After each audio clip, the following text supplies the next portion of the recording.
what is up with you? I want to do a quick update, just for my own purposes, just to really, I want to document what I've been up to lately.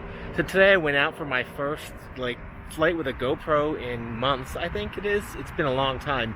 I've done, a recording here and there, but I usually just use my DVR from my DJI air units, and that seemed to be good enough. But I wanted to get back to trying to fly with a GoPro. Now I think I've gotten pretty close to getting my builds dialed in, and really the purpose of this flight was just to see what do things look like right now, because I've been spending weeks, if not months, just trying to get my builds dialed in, because I just, I had kind of taken a break there for a while, and then when I got back to it, I just didn't really, I'd forgotten a lot of things, so but when I kind of went back in January and sort of built my old build again, with sort of updated components, but soon after I started to get interested in making some that are a little bit lighter, etc., etc. So now, of course, I started just going down this rabbit hole of just building different types of drones. I think I'm up to 4 different quadcopters at this point. So now I need to figure out what it is I want to do in terms of my build. So my first build is, the one I start with is a Badger Automaton. It's pretty heavy. It's over 700 grams with a GoPro on it. It flies great. It has individual ESCs though. Essentially it's a 4S build.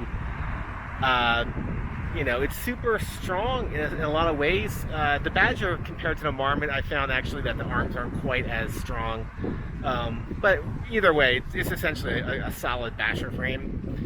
But with a GoPro, it's a little bit heavy. And it does, especially now that I've started to practice these tricks, these inverted yaw spin type tricks and things like this, the weight starts to really show.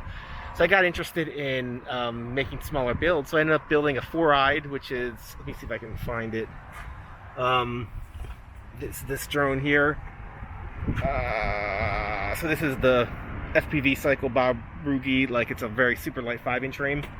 I think it's around 500 grams. I mean, I don't even have a GoPro mount for it. I just use the, I don't really record it, I just fly it. It flies amazing, but it's not super strong. I mean, the props break. Oh my god, I'm all over the place with this camera. Anyway, so yeah, the props break, etc., etc., but it's an amazing flyer. I have another similar one from FPVCycle, the Prototype 5, which is, it's on 6S with motors that are throttle limited or motor limited and stuff like that. So it's actually pretty good. I'm still not 100% sure how it ranks to the Badger at this point. But it's probably going to be my go-to frame for quite a while. I bought a bunch of them. I bought a bunch of replacement arms.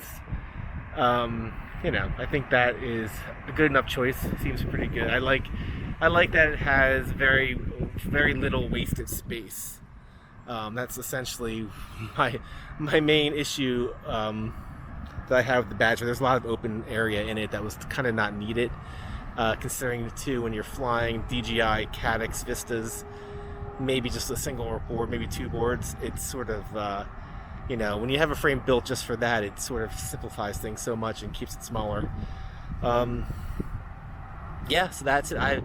So today was my first, though, flight with my Prototype 5.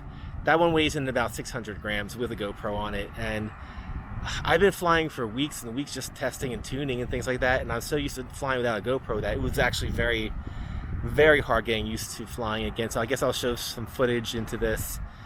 You'll see it doesn't, I'm clearly not feeling confident yet with the weight.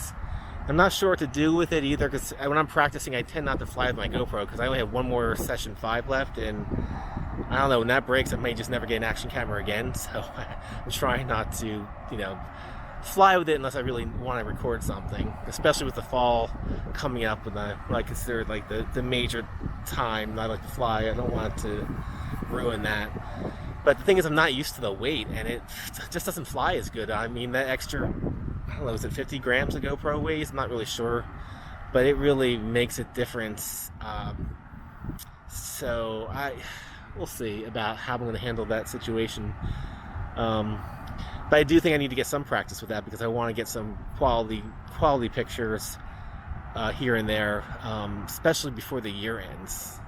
So that's that. That's basically what I'm working on today. So we'll see if this makes it into my vlog. This is maybe the 4th time I've used this vlogging camera I got. It's actually pretty good, but I just kind of creepy. The gimbal just looks like a little robot staring at me. Anyway, that's about it for now. See you guys later.